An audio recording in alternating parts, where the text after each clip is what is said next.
धाम यात्रा हो रही थी और उसमें उड़ीसा प्रांत के कुछ वैष्णव गए थे वृंदावन। यात्रा पूरी करने के बाद 84 कोस ब्रजमंडल की यात्रा की और यात्रा विश्राम करके वापस उड़ीसा आ रहे थे। अंतिम रात्रि थी वृंदावन में, बहुत ध्यान से सुनना।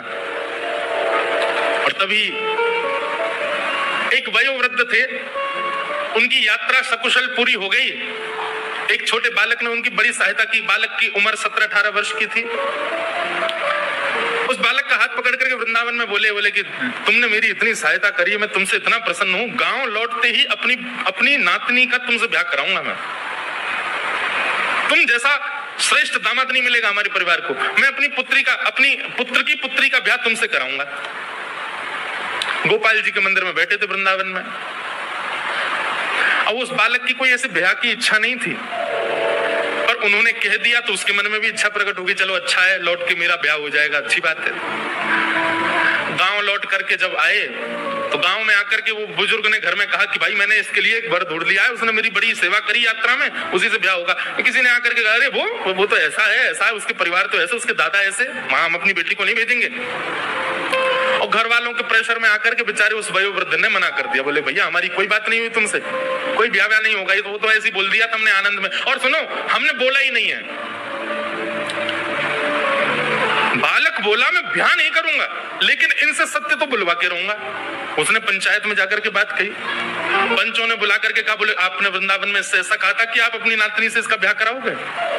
बोले झूठ बोल रहा है, मैंने ऐसा कहा ही नहीं है। बालक बोला मैं किसी की भी सौगंध खा सकता हूं, इन्होंने कहा है। और देखिए मुझको इनकी कन्या से ब्याह करने की कोई रुचि नहीं है, पर ये सत्य बोले कि इन्होंने ऐसा कहा था। पंचों ने कहा भैया मान जाओ। बोले हमने कहा ही नहीं है। वो अपनी बात पर अड़ गए। पंच अंत में निर्णय पर आए। बोले देखो अब एक ही निर्णय है, या तो तुम स्वीकार करो कि तुम गलत बोल रहे हो, इन्होंने कुछ कहा ही नहीं है, और यदि तुम कह रहे हो कि इन्होंने कुछ कहा है तो प्रमाण दो। किसी तीसरे ने तुम्हारी बात सुनी? उस बालक ने नेत्र बंद किए और उसको वृंदावन के वो गोपाल जी याद आ गए जिनके सामने वो बोल रहे थे। बोला हाँ एक व्यक्ति है जिसने हमारी बात सुनी है। बोले कौन व्यक्ति? बोले जिन गोपाल जी के मंदिर में थे हम वृंदावन में, उन गोपाल जी के सामने इन्होंने कहा था कि अपनी पुत्री का ब्याह कराएंगे। उन्होंने सुनी है बात। गांव के लोग सब हंसने लगे। बोले अच्छा अच्छा अच्छा। तो एक पंच ने मजाक में कह दिया तो एक काम कर, सुन तू गोपाल जी को लिया, अगर वो आके कह देंगे हम तेरा ब्याह करा देंगे। और वहीं सारी सभा खत्म हो गई, सब अपने अपने घर को चले गए। उस बालक ने सोचा ठीक है गोपाल जी को लाते हैं। लौट करके वृंदावन गया और उन्हीं गोपाल जी के मंदिर में पहुंच गया और गोपाल जी से जाके कहा चलो मेरे साथ। आपके सामने उन्होंने कहा था कि वो अपनी कन्या का ब्याह मुझसे कराएंगे, अब चलिए मेरे गांव में चल करके साक्षी दो। ठाकुर जी तो कुछ बोले ही नहीं, खड़े रहे। वो तो मूर्ति मानते हो, कहां बोलते। लेकिन उसकी लगन ऐसी बैठा ही रहा सामने। बोले बोलोगे कैसे नहीं? बोलना तो आपको पड़ेगा, आपको चलना तो पड़ेगा। मैंने बहुत सुना है आप बड़े कृपालु, आप बड़े दयालु, आप बड़े भक्तवत्सल हो। दिखाओ अपनी भक्तवत्सलता, दिखाओ अपनी करुणा, दिखाओ अपनी दयालुता। अर्धरात्रि का समय सो जाता और जैसे उठता उठ करके फिर गेट खटखटाने लगता। ठाकुर जी चलो ना मेरे साथ, वहां चल के बोल दो ना कि मेरा उन्होंने कहा था मेरा ब्याह हो जाएगा, मेरा घर बस जाएगा, आपको अच्छा नहीं लगेगा? ठाकुर जी को लोभ दे रहा है। जब उसकी ऐसी सरलता आ गई ना वाणी में और रुदन करते करते गेट पीटने लगा, भीतर से ठाकुर जी बोले पागल, मूर्ति कोई चल के थोड़ी जाती है। उसने जैसे ही स्वर सुना, स्वर सुनते बोला बोले मूर्ति बोलती भी तो नहीं है। आप बोले क्यों? बोले मूर्ति बोलती भी तो नहीं है, जब चल के नहीं जाती तो बोलती भी तो नहीं है। और अब तो उसने गेट ही पकड़ लिया। बोले अब आप बोले हो तो मतलब आप चल भी सकते हो, अब तो आपको चलना पड़ेगा मेरे साथ। ठाकुर जी ने किवाड़ खोली, सामने खड़े होकर बड़ा जिद्दी है भाई, तुम हमको नहीं ले जा पाओगे। ठाकुर जी अब सचल ही हो गए, बिल्कुल मूर्ति वूर्ति सब त्याग दी, सचल हो गए उसके सामने। देखो एक बात मेरी याद रखना, लिख लेना कहीं पर, ठाकुर जी को प्रत्यक्ष प्रकट करना हो तो उसके लिए दो चीजें आवश्यक है। सबसे पहली उत्कंठा। उत्कंठा मतलब व्याकुलता। जैसे प्यासा व्यक्ति पानी के लिए व्याकुल, वैसी व्याकुलता ठाकुर जी के लिए हो तो ठाकुर जी सचल हो सकते हैं। और दूसरा जिद पकड़ लो, ठाकुर जी के पीछे ही पड़ जाओ, हाथ धो के बोल मिलोगे कैसे नहीं। तो ठाकुर जी ये दो ही तरीके हैं उनको सचल करने के, बाकी फिर साधन और भी हैं, लेकिन इन दो तरीके से मैंने कई भक्तों के चरित्र में देखा ठाकुर जी सचल हो गए। भगवान बोले देख तू हमको नहीं ले जा पाएगा। बोले क्यों नहीं ले जा पाऊंगा? मुझे बहुत भूख लगती है, 8 बार भोजन करता हूँ मैं दिन भर, कहाँ से खिलाएगा मुझे? बोला मैं आपकी सब व्यवस्था कर दूंगा लेकिन आप मेरे साथ चलो। भगवान बोले बड़ा विचित्र है, तू मतलब केवल अपना घर बसाने के लिए ठाकुर को वृंदावन से उड़ीसा लेके जाएगा? बोले नहीं कर सकते आप मेरे लिए, आपके लिए कौन सी बड़ी बात? आप जब वैकुंठ से आ सकते हो गजेंद्र की रक्षा करने, मेरे लिए उड़ीसा तक नहीं जा सकते? वैकुंठ से पृथ्वी की दूरी ज्यादा है कि यहाँ वृंदावन से उड़ीसा दूर ज्यादा है? ठाकुर जी बोले हर बात का तर्क है तेरे पास, मैं आपकी सारी व्यवस्था कर दूंगा, भोजन प्रसाद सब मिल जाएगा नाथ, लेकिन मेरे संग चलो। उसके भाव से, उसकी सरलता से, उसकी जिद से ठाकुर जी इतने प्रसन्न हो गए। मुझे बात कहते कहते कभी मैं बड़ा भावुक हो जाता हूं कि जिस वृंदावन को ठाकुर जी कभी नहीं त्यागते, अपने कई वैष्णव भक्तों के प्रेम के लिए ठाकुर जी ने ब्रज तक को त्यागा है। और श्री गोपाल जी चल पड़े, बस एक नियम दे दिया, बोले पीछे मुड़ करके मत देखना, जब चल रहे होंगे, जब भोग लगाना होगा हमेशा हम कुछ आवाज कर देंगे, तुम रुक जाना, भोग बनाना पवा देना, लेकिन जब चलने की बारी आए तो पीछे मत देखना। ठाकुर जी, वैष्णव ने पूछा जान सकता हूँ क्यों? ठाकुर जी बोले ललित गति विलास वल्गुहास प्रणय निरीक्षण कल्पितो रुमान। हम ललित गति से चलते हैं, हमारी चाल ऐसी है कि कोई और हमको निहारे तो हमको लज्जा आ जाती है, हमको शर्म आती है, हमको कोई देखे तो हम उछलते कूदते बाकी अदा से कभी कैसे चलते हैं। और बोले कहीं अगर तुमने हमारी ललित गति का दर्शन कर लिया तो तुम किसी और को देख ही नहीं पाओगे, गड़बड़ नहीं बच पाएगा तुम्हारा फिर, इसलिए तुम पीछे मत देखना। ठीक है, चलने लगे। चलते चलते पूरा रास्ता सफर तय कर लिया, भोजन प्रसाद पाते दोनों भक्त भगवान चल करके उड़ीसा प्रांत में आ गए। जैसे ही उस गांव में पहुंचे जहां का वो व्यक्ति था, वहीं पास के समुद्र के किनारे चलने लगे।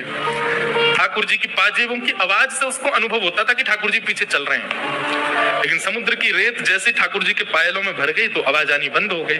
उसको संशय हुआ कि ठाकुर जी कहीं रुक तो नहीं गए, और तब तुरंत उसने पीछे देखा, ठाकुर जी ललित गति से खड़े थे, वैसे ही खड़े रह गए। बोले अब नहीं जाऊंगा, तेरे से मना करी थी पीछे मत देखना।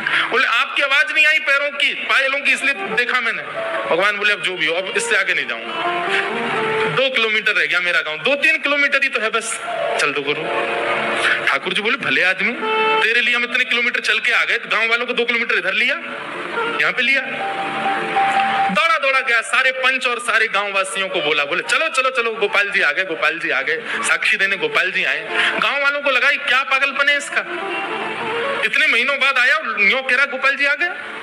गांव वालों ने जाकर के देखा, समुद्र के किनारे सुंदर एक निकुंज वन में त्रिभंग लली श्याम सुंदर प्रत्यक्ष खड़े हैं और अपनी आंखों की पलकें झपका रहे हैं। देख करके वहीं सब नतमस्तक हो गए। ठाकुर जी ने साक्षी दी कि हाँ, मेरे मंदिर में इन बुजुर्ग महापुरुष ने इनको वचन दिया था कि गांव जाकर के ये अपनी कन्या का विवाह इससे कराएंगे। और गांव के लोग तो रोने लगे, नेत्रों में आंसू भर आए सबके, और ठाकुर जी मूर्तिमंत हो गए, उसके ऊपर कृपा की। और भी प्रसंग साक्षी गोपाल भगवान के आते हैं कि जब साक्षी गोपाल भगवान आ गए तो पंडा पुजारी सब सोचने लगे अब इनके लिए मंदिर बने तब तक कहाँ रहेंगे। ठाकुर जी बोले इनको एक काम करो, जगन्नाथ मंदिर में विराजमान करे आओ। ऐसी कथा सुनी है मैंने, तो उनको श्री जगन्नाथ मंदिर में विराजमान करवा दिया।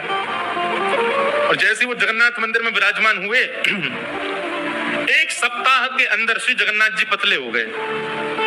ये जगन्नाथ जी पुजारी जी बोले ठाकुर जी कमजोर से लग रहे हो। ठाकुर जी बोले क्या करें, आजकल भोजन मिलता ही नहीं हमको। बोले क्यों? बोले नया ठाकुर आया, साक्षी को सबरा भोजन खा जाता है। मैं सुदर्शन जी बेचारे 5 दिन से भूखे, वो बलराम जी का भी खा जाता है, सुभद्रा जी का, सबरा अकेला पा जाता है। और हम लोगों को कहता खबरदार जो छुआ तो तुम लोग तो भोग धर के कपाट बंद करके चले जाते हो, पूरे भोजन पर अकेले उसी का राज रहता है। तब राजा ने जल्दी जल्दी साक्षी गोपाल जी का मंदिर बनवाया और उनको वहां विराजमान करवाया। अब देखो कैसा विलास है ठाकुर जी का। जगन्नाथ जी भी वही गोपाल जी हैं, साक्षी गोपाल भी वही गोपाल जी, लेकिन विलास है ठाकुर जी का, इसलिए वो पूर्ण स्वतंत्र हैं। और भी लीला है साक्षी गोपाल भगवान की। फिर वहां के पुजारी जी थे, उनके पुजारी जी की कन्या से उन्होंने विवाह, उसके चित्त में प्रेम प्रकट हो गया। वो ठाकुर जी के पास जाती, रात भर नृत्य करती, और ठाकुर जी ने फिर उसको अपने आप में विलीन किया। ऐसी भी एक लीला आती है। तो हम क्या कह रहे थे, किस विषय में ये बात कह रहे थे? वैद्यम वास्तवमत्र वस्तु शिवदम। कथा सुनने के बाद ठाकुर जी से आपको कोई ना कोई संबंध का अनुभव होने लग जाए तो समझो आपने कथा सुनी। विचार करके नहीं कि पुत्र मानूं कि सखा मानूं। आप जगन्नाथ जी को देखो और जगन्नाथ जी को देख करके दर्शन की विधा यही होती है कि ठाकुर जी को देखते देखते ये अनुभव करो कि मुझे कौन सा संबंध दिख रहा है। विचार करके नहीं कि ये मेरे पुत्र हैं, ये मेरे सखा हैं। आप अपनी तरफ से प्रस्तावित मत करो, ठाकुर जी को बोलने दो कि मैं तुम्हारा ये हूं, और वो संबंध ठाकुर जी से मानो। ठाकुर जी को देख के क्या भाव उत्पन्न होता है, कभी पूछिए अपने चित्त से। आपको उनके प्रति गुरु भाव आता है, उनके प्रति भगवत भाव आता है, उनके प्रति सखा का भाव आता है, उनके प्रति प्रियतम का भाव, क्या भाव आता है? मीराबाई का प्रियतम भाव है, सूरदास जी महाराज का लाल भाव है, नन्हे से लाला है, गोस्वामी जी महाराज का गुरु भाव है।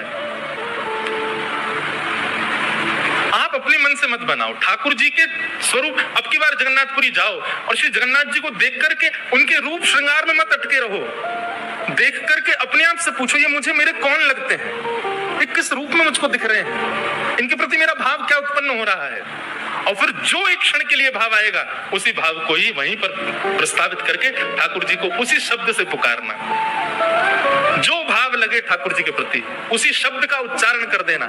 सखा, गुरु, पुत्र, पिता, प्रियतम।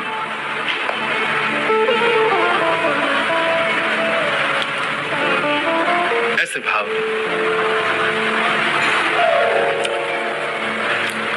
ऐसे ऐसे सखाओं, ऐसे ऐसे भक्तों के चरित्र आए हैं। ठाकुर जी को जीजा जी बोलते हैं। ठाकुर जी कौन? बोले हमारी जीजा जी हैं। अच्छा, बहन कौन? बोले किशोरी जी हमारी बहन है, सीता जी हमारी बहन है, जी हमारे जीजा जी हैं। कैसे कैसे संबंध लोगों के, आप देखो तो सही।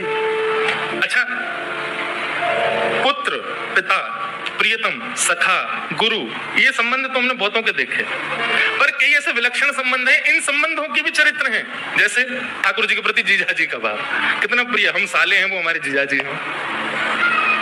दूसरा, गुरु शिष्य का भाव, ठाकुर जी शिष्य, हम उनके गुरु हैं। ऐसे भी कई भक्त हुए। एक तो अद्भुत है, बोले क्या? ठाकुर जी हमारे मामा हैं, हम इनके भांजे हैं। क्यों? हमारी माता जी के भैया हैं, हमारी माता जी भाई मानती हैं।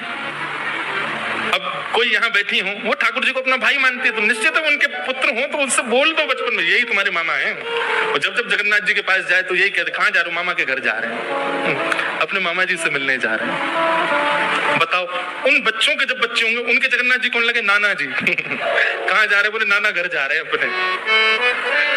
कितना प्रिय लगेगा इस सुनने में। और वास्तव में आप विश्वास मानिए, मैं व्यासपीठ पर बैठ करके कहूं, मेरी बात निरर्थक ना हो, आप भूल जाओगे संबंध, लेकिन ठाकुर जी निभाएंगे। जब ठाकुर जी को पता चलेगा मेरा देवता आ रहा है, हम नाना जी बने बैठे हैं, उसके लिए अपने आप ही व्यवस्था ठाकुर जी कर देंगे, भोजन प्रसाद आदि सब चीज की। और कई ऐसे भक्त चरित्रों में आता है, स्वामी श्री हरदास जी महाराज का एक चरित्र ग्रंथावली पढ़ी थी, उसमें ऐसा वर्णन था कि ठाकुर जी से जो संबंध बनाता है वो जब ठाकुर जी से मिलने के लिए जाता है, तो अब तो ऐसा नहीं, पर प्राचीन काल में ऐसा था कि श्री जगन्नाथ महाप्रभु अपनी ब्रह्म वेदी पर ऐसे झूमते हुए मिलते थे सुबह मंगला में। तो पुजारी जी आके, आज जय जय इतने प्रसन्न क्यों हो? बोले अरे अभी अभी वृंदावन से 5 भक्तों की टोली निकली है जगन्नाथपुरी के लिए, मुझे बड़ी अब उत्सुकता हो रही, कब आएंगे? सुनो, उनके लिए रहने की व्यवस्था कर दो, उनके लिए भोजन प्रसादी की व्यवस्था कर दो, उनके लिए। अब ऐसा क्यों नहीं होता? हमारे प्रेम में ही दूषितता आ गई, हमारा प्रेम इतना स्वच्छ नहीं बचा। लेकिन आज भी ऐसा लगता है कि आज भी यदि कोई उतना प्रेम उन्माद के साथ जब महाप्रभु जी के पास जाता होगा, आज भी ठाकुर जी झूमते तो होंगे। कभी कभी बंधुओं, धाम ऐसे भी जाओ, कोई व्यवस्था करके मत जाओ, ना होटल की ना भोजन की, ठाकुर जी के भरोसे जाओ। बोले ये खिलाएंगे, ये रुकाएंगे, जहां रुकाना हो चले जाओ बस। इतने सारे एक्सपेरिमेंट लोग करते हैं, ऋषिकेश में जाते हैं, वो करेंगे रिवर राफ्टिंग, जबरदस्ती पैसा देके मौत के मुंह में जाते हो, ऊपर से पहाड़ पे से कूदने वाला, समुद्र में प्रवेश करने, इतने सब पैसा दे करके आप लोग ये सब काम करते हो। एक बार ये भी करके देखो, क्या प्री बुकिंग कुछ नहीं, बस पहुंच जाओ, वृंदावन हो या जगन्नाथपुरी, ना रहने की व्यवस्था करके जाओ ना भोजन की, ठाकुर जी के भरोसे जाओ। बोले नाथ अब हमको बताओ कि आप हमसे प्रेम करते हो कि नहीं। अगर प्रेम आपके चित्त में होगा तो अपने आप कुछ ठाकुर जी ही व्यवस्था करके पवा देंगे, और देखिएगा निश्चित पवाएंगे ठाकुर जी, निश्चित सुलाएंगे, कहीं ना कहीं व्यवस्था हो जाएगी। और जैसे ही आपके सामने कोई प्रसाद लेकर के आएगा, लो भैया प्रसाद पाओ, किसी कोने में बैठ के इतना रोओगे ना, फिर आपके मन में आएगा कि अब स्वीकार कर लिया। हमको भक्ति केवल करनी नहीं है बंधु, हमको प्रमाण भी तो चाहिए कि नाथ हमसे प्रसन्न है कि नहीं, वो स्वीकार कर रहे हैं कि नहीं।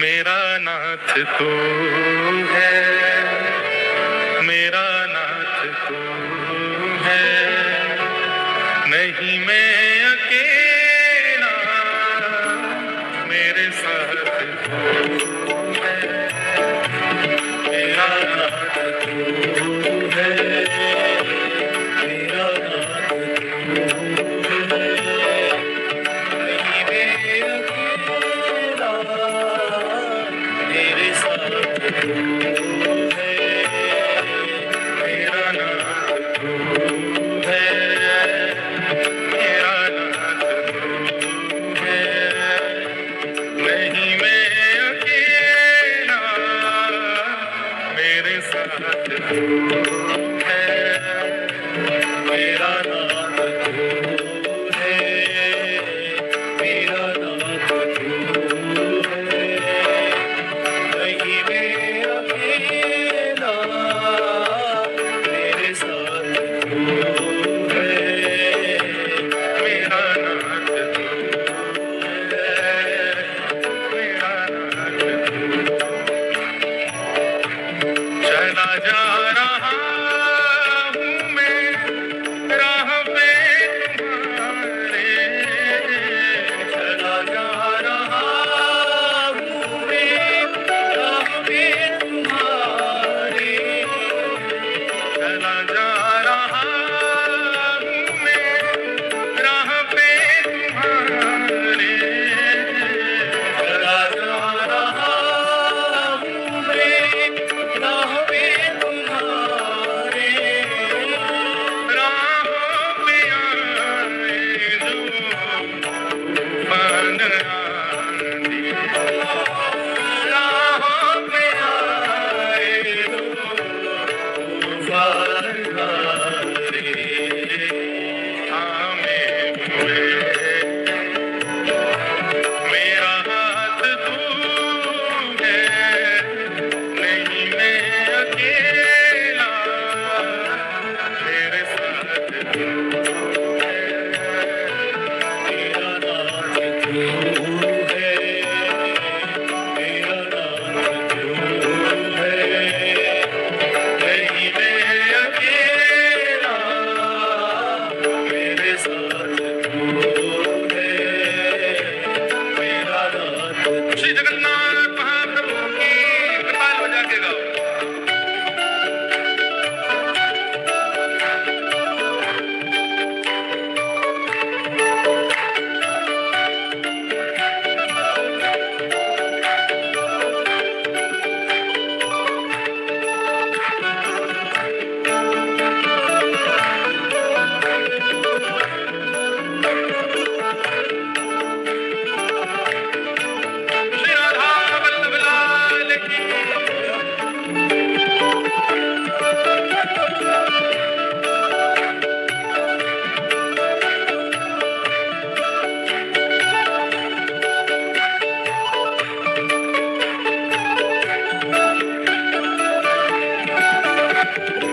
उपाय करके, ये ठाकुर जी खेलते हैं हमारे साथ, हमें पीड़ा देते हैं, हमारे जीवन में संकट देते हैं। ठाकुर जी का खेल है हमारे साथ।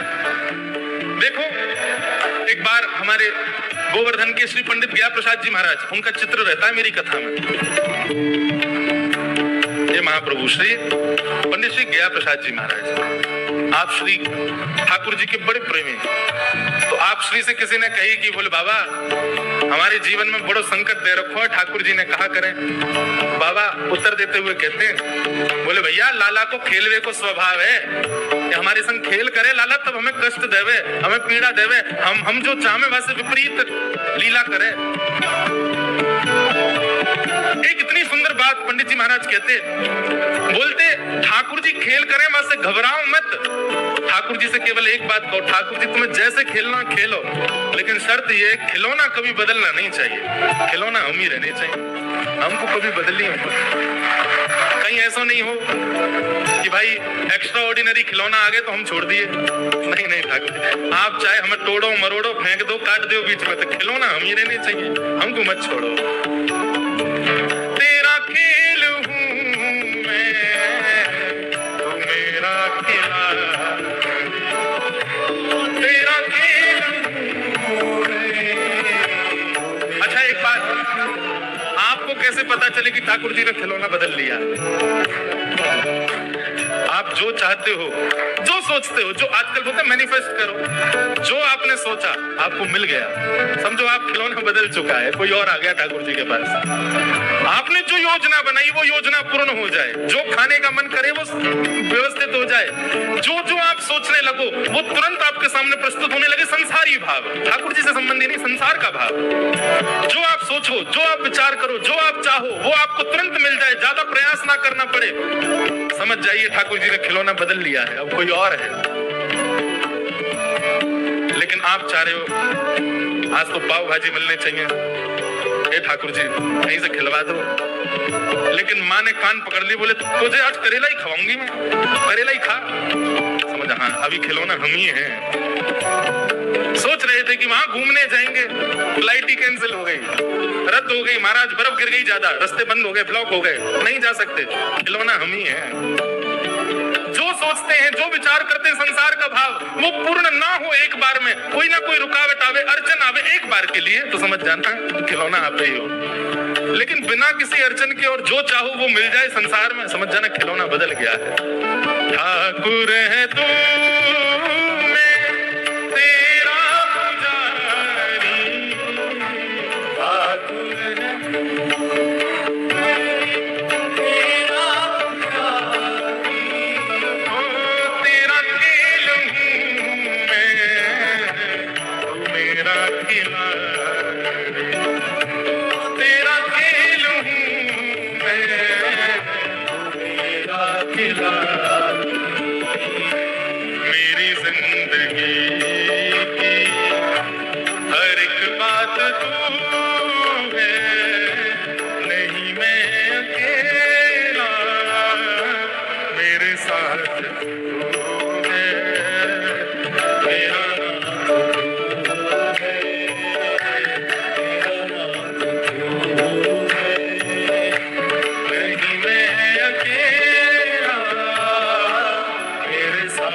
बनाओ ठाकुर जी से, ठाकुर जी को बनाने दो आपसे, और ठाकुर जी बना रहे हैं आपसे संबंध, ये आपको प्रथम दर्शन में ही अनुभव हो जाएगा।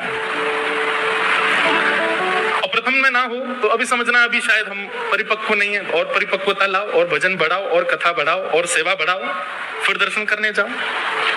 और आपके यहाँ से तो महाप्रभु जी थोड़े दूरी पर भी बैठे हैं, तो ऐसा तो है नहीं कि रोज रोज जा रहे हो, महीना 2 महीना 3 महीना में जाओ, वृंदावन जाओ, अनुभव करो कि कौन सा संबंध बनना है ठाकुर जी का, और फिर जो संबंध ठाकुर जी आपको अर्पण करें वही संबंध निभाओ। वैद्यम वास्तवमत्र वस्तु शिवदम। अच्छा, आप कहेंगे महाराज जी इसमें सहायता कौन करेगा हमारी? भागवत जी, श्रीमद् भागवत। श्रीमद् भागवत ही आपकी सहायता करेंगे संबंध प्रस्तुत करने में कि कौन सा संबंध व्यवस्थित किया है ठाकुर जी ने। भागवत जी में लिखा है, ठाकुर जी से संबंध कराती हैं भागवत जी, और कैसा संबंध कराती हैं? बोले शिवदम, कल्याणकारी संबंध कराती हैं। वैद्यम वास्तवमत्र वस्तु शिवदम तापत्रयोन्मूलनम श्रीमद्भागवते महामुनि कृते किं वा परैरीश्वर सत्यो विद्वरुध्यते प्रकृतिभिः शुश्रूषुभिस्तच्छणा। इस प्रकार श्रीमद् भागवत जी का विषय अधिकारी, संबंध और प्रयोजन। अंतिम बात है प्रयोजन। प्रयोजन यहाँ पर बताया गया तापत्रयोन्मूलनम। 3 प्रकार के ताप यानी कि संकट आते हैं हमारे जीवन में, उनका उन्मूलन कर देते हैं। आज भी चर्चा हो रही थी सुबह जहां हम निवास कर रहे हैं वहां वैष्णवों से, कि हमको लगता है भक्त को देख करके कि पीड़ा में है, लेकिन उसको नहीं पीड़ा का अनुभव होता। वृंदावन के संतों को देखते हैं, गोवर्धन में जाओगे तो वहां एक संत 3 परिक्रमा रोज लगाते हैं गिरिराज जी की। कितनी? आपसे एक ना लगे। कई लोग तो ऐसे महानुभाव हैं, वो 1 परिक्रमा 2 दिन में लगाते हैं। आधी आज लगाया है, आधी कल लगावे जाएंगे। ऐसे गिरिराज जी की 3 संत हैं, एक साथ हाथ पकड़ के परिक्रमा लगा, 3 परिक्रमा रोज लगाते हैं पर डे। मतलब जैसी तीसरी परिक्रमा होती है, जो बीच का समय बचता उसमें उनको स्नान भी करना है, संध्या भी करनी है, जप साधना भी करनी है, और फिर से परिक्रमा के लिए निकलना है। अब लोग बाग जब उनको देखते हैं तो पता क्या, ओहो कितना कष्ट हो रहा हो। और ऐसी गर्मी में, अभी आप मौसम देख रहे हैं, हम तो 3-4 दिन पहले घबरा गए थे। राउल केला में कितने सारे लोग गर्मी के कारण भगवत धाम प्रस्थान कर गए। मैं तो कामेन जगन्नाथ जी भी और कथा करनी है आगे मुझे, पर यह था कि भीतर कथा होगी तो यहाँ ठीक है। भगवान करे जो सूर्य नारायण भगवान के ताप से प्रस्थान कर गए, सदगति उनको श्री महाप्रभु अपने चरणों में दें। इतनी गर्मी, कोई स्थिति नहीं है, कोई चल नहीं सकता। दोपहर के 1-2 बजे सुनसान रहते हैं रोड, पर उन महापुरुषों का अभी भी नियम चल रहा है 3 परिक्रमा का पर डे। पैरों में बोरी बांध लेते हैं, क्योंकि शरीर है, शरीर तो अपना धर्म, उसको विपरीत ले जाओगे तो वो तो छिलेगा भी, वो तो उसके तो उनकी एड़ियां फट गई, पैर फट गए, तो शरीर तो अपना धर्म निभा रहा है। उसकी विपरीत जाओगे तो वो तो आपका साथ छोड़ेगा, लेकिन उनकी लगन नहीं छूट रही है, वो अभी भी परिक्रमा लगाते हैं। मैंने दंडवती लगाई थी जब गिरिराज जी की, हम जैसी दंडवती कोई ना लगावे। 6 महीना में दंडवती लगी हमारी। लेकिन वैसे देखा जाए तो दिन गिनोगे तो दिन तो लगे थे हमको कितने, 15-16 दिन लगे थे। लेकिन 10 दिन पहले लगा गए, फिर बची हुई जो थी वो 6 महीना बाद लगाने गए, तो बीच में कथाएं आ गई थी। तो वो महापुरुष तीनों मिलते थे मुझको दंडवती में, और इतने प्रेमी, इतने सुंदर महात्मा। मैं दंडवती लगाता था तो कभी ना कभी तो मिल ही जाते थे, कहीं ना कहीं उनकी परिक्रमा तो चलती रहती है। तो जैसे मैं लेट के दंडवती कर रहा होता था, चुपके से पीछे से आते, मेरे पांव छू लेते। मैंने कि महाराज जी ऐसे क्यों करते हो आप? तो बोले आप ब्रजवासी हो, ऊपर से कथाकार हो, ठाकुर जी की लीला सुनाते हो, बताओ दंडवती कर रहे हो, आपको प्रणाम करेंगे तो गिरिराज जी हमसे जल्दी रीझ जाएंगे। वही महापुरुष, वो भी बेचारे, इसी मैं भी यही सोचता था मुझे आज मिलेंगे, कहाँ मिलेंगे। उनको भी रहता था व्यास जी कहाँ मिलेंगे। कहीं ना कहीं थोड़ी बहुत राम राम शाम शाम होती थी, और 10 दिन की परिक्रमा पूरी करके कथाएं आ गई तो मैं तो चला गया। उनको लगा कि परिक्रमा पूरी हो गई व्यास जी की, वो तो गए। 6 महीना बाद मैं फिर आया। अपना वो फॉर्म लेके, वो फॉर्म बिछा बिछा के लगाते हैं ना। जैसी मैंने परिक्रमा शुरू करी, बाबा आए, ओ वो तो महाराज लिपट गए। बोले भक्त तो बहुत देखे, आप जैसा नहीं देखा। 6 महीना नहीं हुए दोबारा परिक्रमा शुरू कर दी। मैंने महाराज जी दोबारा नहीं है, ये पहली चल रही है अभी। महाराज जी बोले फिर तो आपसे गया गुजरा कोई नहीं है, एक परिक्रमा में इतना समय कौन लगाता है। मैंने महाराज जी हम ब्रजवासी ने जरूरत थोड़ी है परिक्रमा लगावे की, दंडवती इतना कष्ट पाने, हम ज्यादा कष्ट में। मैंने कि दुनिया के लोगों को ज्यादा से ज्यादा बहुत मेहनत करेगा तो 12-13 दिन लगते हैं, लगातार है तो 12 दिन में हो जाए। और कोई बहुत तंदुरुस्त हो, बढ़िया हष्ट पुष्ट हो तो 3-4 दिन में लगा देता है दंडवती पूरी। मैंने कि बाबा बात ऐसी है कि हमें ब्रजवासी, और हम जब कष्ट में गिरिराज जी देखे ना हमें, तो बेचारे ने बहुत दया आ जाए मुंह पे। 3-4 बार लेटते हैं हम, उसके बाद 1 घंटा आराम करते हैं। मैंने गिरिराज जी बार बार यूं के तू काई को कष्ट पा रहे हो भैया, तू तो आराम कर, बैठो रहे, काई को इतना श्रम कर रहे हो। और दूसरा भाव, मैंने महाराज जी घर आया मेहमान यदि अखर रहा हो तो यूं रहती जल्दी जाए, लेकिन घर आया मेहमान प्रिय लग जाए तो और रुक जाए 2-4 दिन।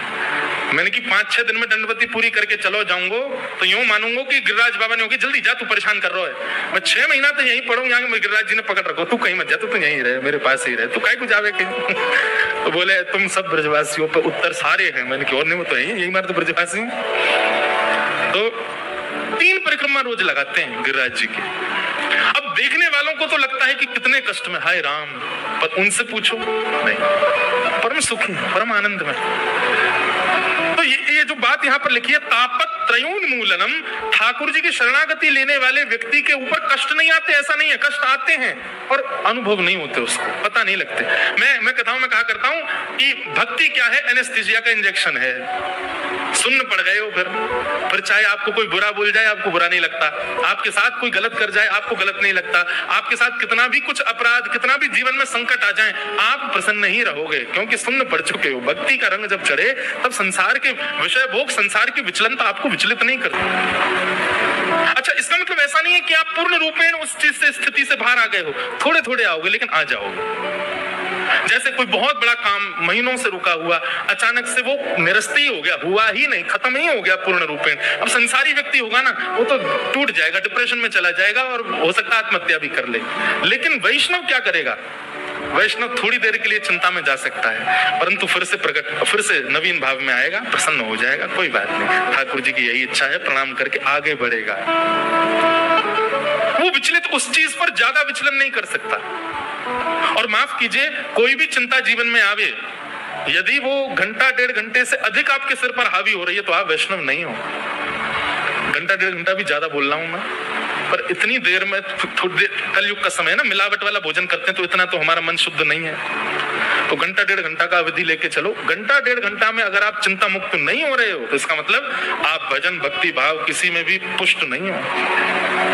आपको 1-1.5 घंटा 2 घंटे के अंदर उस चीज से निकलना है, तुरंत ठीक होना है, फिर से प्रसन्न होना है, फिर से उठ करके चल देना है, तो समझो क्या वैष्णव। चिंता में पड़े हैं, बिस्तर में पड़े, 3 दिन हो गए नहा ही नहीं रहे, क्या संसार है, अरे सब ऐसे ही है, यूं है, कोई अपना नहीं है, सब ये है, अरे अब तो कोई जीवन की आशा नहीं, मर जाए बस। ये महासंसारी व्यक्ति का लक्षण है।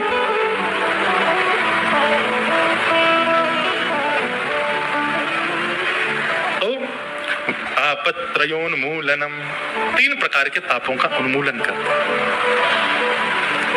श्री महाप्रभु जगन्नाथ जी भी 15 दिन के लिए कष्ट में जाते हैं। ठाकुर जी को कष्ट नहीं होता। अब देखो यहाँ भी नियम तोड़ दिया ठाकुर जी ने।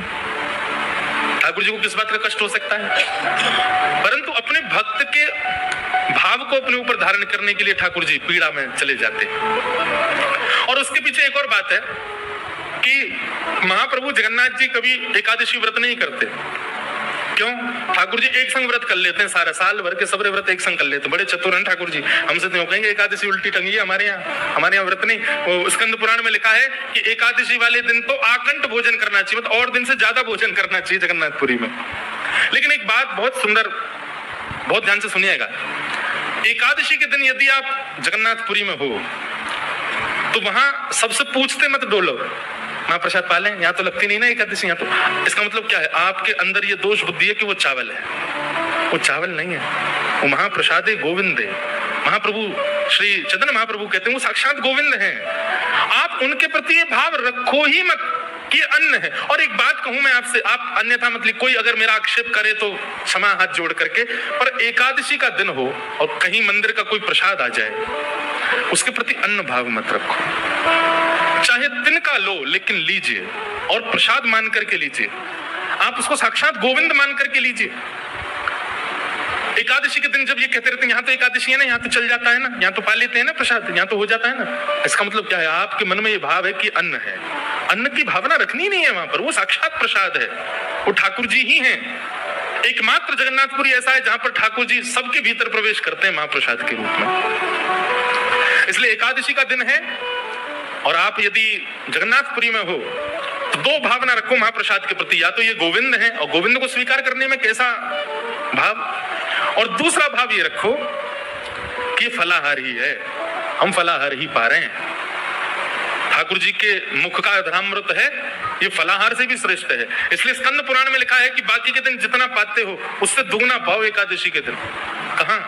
पुरी में। अच्छा, एक दूसरा नियम और बनाइए, आप जगन्नाथपुरी जाते हैं, अन्य अन्य धामों की तो अब सब जगह व्यवस्था जैसी हो, पर जगन्नाथपुरी में तो ये संभव हो सकता है, और कुछ पाना ही नहीं है, बाल भोग भी महाप्रसाद, राजभोग भी महाप्रसाद और रात्रि भोग भी महाप्रसाद, ठाकुर जी का अधरामृत ही पाना है, बाहर का कुछ सेवन नहीं करना है, वही पाओ। ये नियम हमने तो अभी तक रखा है जगन्नाथपुरी में। वहां जाते हैं, कुछ नहीं पर कहीं रुके, होटल में रुके, आश्रम में रुके, कहीं रुके, प्रसाद मंदिर का ही पाएंगे, और सबको सुलभ है, सबको मिलता है, ऐसा भी नहीं कि किसी को बहुत परिश्रम करना पड़ता है, सबको मिलता है, वही पाओ। महाप्रसाद के बड़े नियम हैं, ऊपर बैठ के नहीं पाना चाहिए, थाली में नहीं पाना चाहिए, आसन पर बैठ के नहीं पाना चाहिए, और एक ही पत्तल में 5 लोग पालें, कोई झूठा नहीं माना जाएगा, सब एक से माने जाएंगे। बल्कि महाप्रसाद का तो नियम ऐसा होता है कि जब महाप्रसाद आ जाए सबको मिलाओ, सबसे पहला ग्रास पास में जो बैठा उसको पवा दो अपने हाथ से, और उसके प्रति ये भाव नहीं है अरे इसके मुंह में हाथ चला गया झूठा हो गया, नहीं, वहां अक्षिष्ट होता ही नहीं है। स्कंद पुराण में तो ये तक लिखा है कि आप महाप्रसाद पा रहे हैं, उस समय कोई कुकर सुकर आकर के यदि आपकी थाली में से थोड़ा सा चाट जाए तो उसको भी आप निरर्थक नहीं मान सकते, वो तब भी शुद्ध है। इतनी महिमा महाप्रसाद की। तापत्रयोन्मूलनम श्रीमद्भागवते महामुनिकृते किंबा परैरीश्वरः सद्यो हृद्यवरुध्यते कृतिभिः शुश्रूषुभिस्तच्छणात्। भागवत जी का 3रा श्लोक। निगम कल्पतरोर्गलितं फलम् सुखमुखादमृतद्रव संयुतं पिबत भाग। तृतीय श्लोक में क्या बता रहे हैं? श्रीमद् भागवत क्या है? तो कह रहे हैं वेद रूपी कल्प वृक्ष का पका हुआ फल है। आप श्रीमद् भागवत जी को जब भली भांति सुनते हैं तो एक प्रकार से आपने चारों वेदों का रस ले लिया, समस्त पुराणों का रस ले लिया। लोग बाग जो बहुत लड़ाई करते हैं कि हमारे हिंदू वैदिक सनातन धर्म में इतने ग्रंथ क्यों हैं, इतने भाव क्यों हैं, इतने मार्ग क्यों हैं,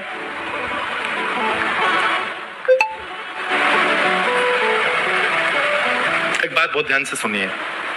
कई लोग आक्षेप करते हैं इतने देवी देवता हिंदू धर्म में क्यों, इतने ग्रंथ पुराण हिंदू धर्म में क्यों? उन लोगों को एक उत्तर दीजिएगा।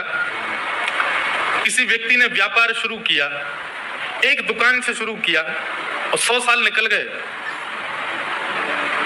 सिंस लिखा रहता 1985, अभी चला 2024, सिंस 1924, मतलब 100 साल हो गए लेकिन अभी तक एक दुकान नहीं है उसकी। और किसी व्यक्ति ने व्यापार दुकान से शुरू किया, इस नगर में फैक्ट्री, उस नगर में फैक्ट्री, वहां चले जाओ, वहां व्यापार, वहां चले जाओ, दुकानें खुली महाराज। दुनिया भर के पूरे विश्व भर में उसने अपने अपने प्लेटफॉर्म खोल दिए, अपने फ्रेंचाइजी डाल दी। श्रेष्ठ किसको मानोगे, जो 100 वर्षों से एक ही दुकान में है या 100 वर्षों में पूरी दुनिया में व्यापक हो गया? तो ऐसा ही मानिए कि हमारे वेद व्यास जी महाराज ने, जिन्होंने इन सब ग्रंथों की रचना की, उन्होंने ग्रंथ की रचना इतनी विस्तार तत्व में कर दी, इतना विस्तार हो गया, इतना उनका बिजनेस फैल गया कि हमारे हिंदू वैदिक सनातन धर्म इतना विशाल हो गया, इतना महान हो गया, इतना विस्तृत हो गया, तो एक जगह स्थिर नहीं है, सब जगह है, सब जगह व्याप्त है।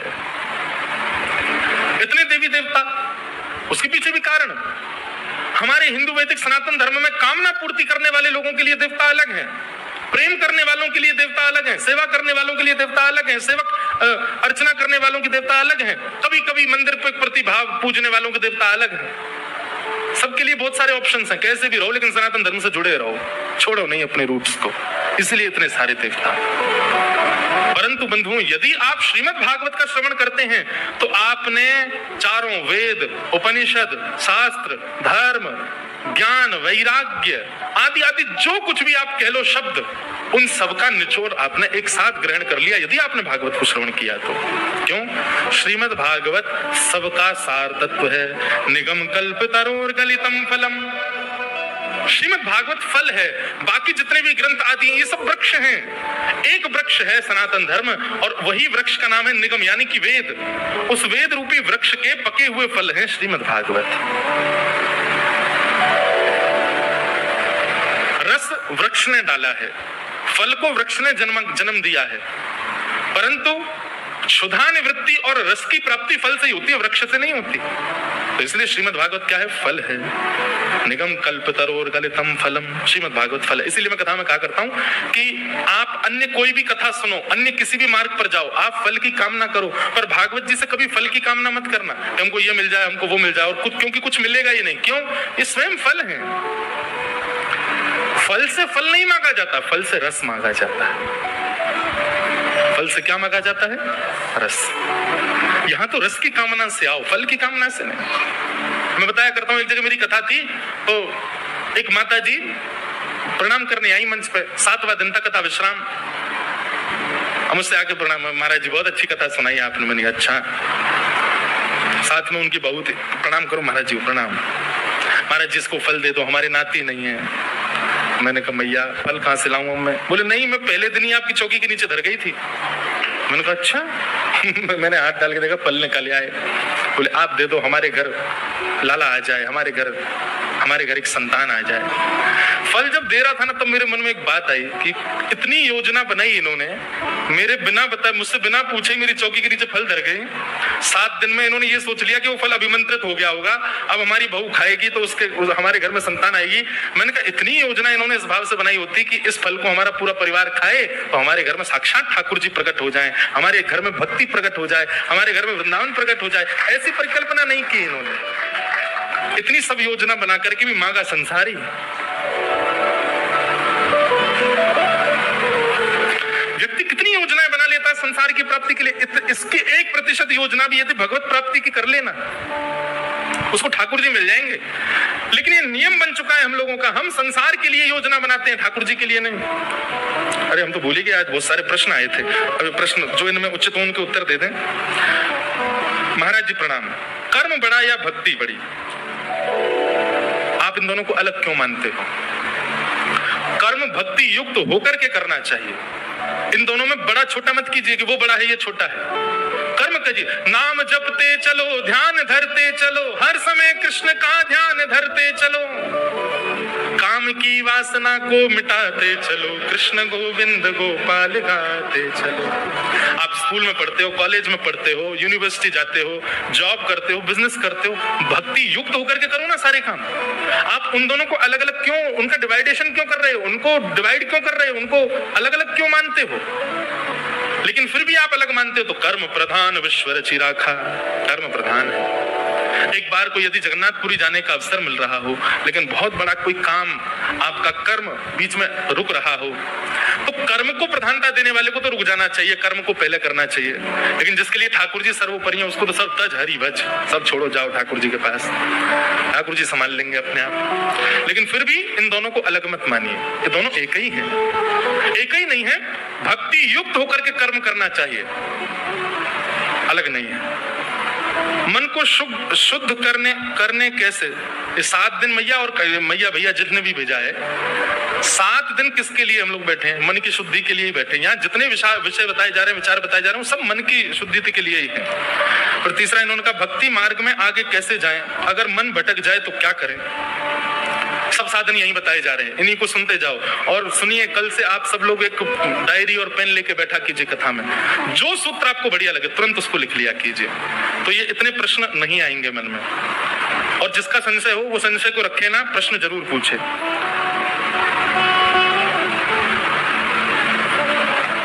भक्ति से संतुष्ट न होना समझ में आता है, पर व्यापार से संतुष्ट होने वाली बात विस्तार से बताइए। वाह, भक्ति से संतुष्ट नहीं होना चाहिए, ये बात तो महाराज जी समझ में आ जाती, पर आप कह रहे हो कि व्यापार से संतुष्ट हो जाना चाहिए, इस बात को बताओ। देखो, ये हमने इस परिप्रेक्ष्य में कहा था, जिसके लिए भक्ति प्रधान है, जिसके लिए जो वस्तु प्रधान है उससे कभी संतुष्ट मत हो, इसीलिए उसमें गति प्राप्त करोगे। अगर आप व्यापार में गति प्राप्त करना चाहते हो, उससे संतुष्ट मत हो, लगे रहो लगे रहो लगे रहो। और लगा व्यक्ति तभी रहता है जब संतुष्ट नहीं होता। संतुष्ट हो जाता है तो विश्राम करता है। भोजन करते करते जब संतुष्टि हो जाती तभी हम कहते बस अब नहीं। ऐसे ही जिसको भक्ति मार्ग प्रधान है वो भक्ति में कभी संतुष्ट ना हो। व्यापार मार्ग प्रधान है, व्यापार संतुष्ट, लेकिन जिस मार्ग को आप चुनो उसके अलावा बाकी सबसे फिर संतुष्ट हो जाओ, उससे संतुष्ट मत हो। अगर भक्ति मार्ग आपके लिए सब कुछ है तो फिर परिवार, व्यापार, इन सबसे संतुष्ट रहो। लॉस हो रहा है तो भी संतुष्ट, प्रॉफिट हो रहा है तो भी संतुष्ट। हम तो केवल ठाकुर जी के हैं, हम अच्छा हो बुरा हो हमें उससे कोई मतलब नहीं। फिर दया और कृपा, इसमें डिफरेंस क्या है? दया मानव करता है, गुरु करते हैं, कृपा ठाकुर जी करते हैं। कृपा मानव का अधिकार नहीं है। दया किसी के भाव को देख करके की जाती है, पर कृपा ठाकुर जी करते हैं, वो कई बार भाव भी नहीं देखते, कर देते हैं बस। कृपा का अधिकार मानव का नहीं है, तो ठाकुर जी का है। दया और कृपा में यही अंतर। दया किसे मिलती है और कृपा किसे मिलती है, दोनों में श्रेष्ठ क्या है? बात श्रेष्ठ स्पष्ट यही हो जाती है कि दया मानव करता है, कृपा भगवान करते हैं। दया मानव किसी की स्थिति देख करके करता, पर ठाकुर जी कई बार स्थिति भी नहीं देखते फिर भी दया कर देते हैं, कृपा कर देते हैं। फिर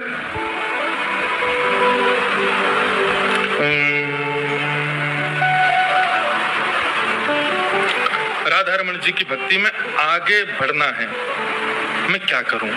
सत्संग सर्वश्रेष्ठ उपाय है। जितना हो सके ठाकुर जी की लीलाओं को श्रवण करो, कथाओं को श्रवण करो, वैष्णव जनों को सुनो।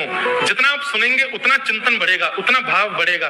फिर धीरे धीरे क्या होगा, आप मानसी सेवा में प्रवेश करने लग जाओगे। आपकी मस्तिष्क ही एक अलग सेवा करने लग जाएगा, उससे अपने आप आपका प्रेम उन्माद बढ़ेगा। फिर आप राहुल केला रहो चाहे कहीं रहो, आपके लिए सब वृंदावन हो जाएगा, सब राधा रमण जी का ही आंगन हो जाएगा। सब जगह जित देखूं उतित श्याममयी है, ऐसी स्थिति हो जाएगी। हम परिवार में रहकर कैसे हरि भजन हरि प्रिय हो सकते हैं? हमारे मन संसारिक लोगों में नहीं लग रहा है, कृपा करके कोई उपाय बता। मतलब हमारा मन संसारिक लोगों में नहीं लग रहा है तो अच्छी बात है, ये तो संसारिक लोगों में ना लगे। पर इनका भाव ये है, मैं समझ गया, इनका भाव ये है कि हमारा संसार में मन लग नहीं रहा, लेकिन परिवार में रह करके भजन करना। अब कैसे करें? परिवार में मन ही नहीं है, हमारी इच्छा ही नहीं है। देखो, किसी भी बच्चे का स्कूल में मन नहीं लगता, पर वो स्कूल क्यों जाता है? पढ़ना तो है, माता पिता पैसा खर्च कर रहे हैं, बनना तो है।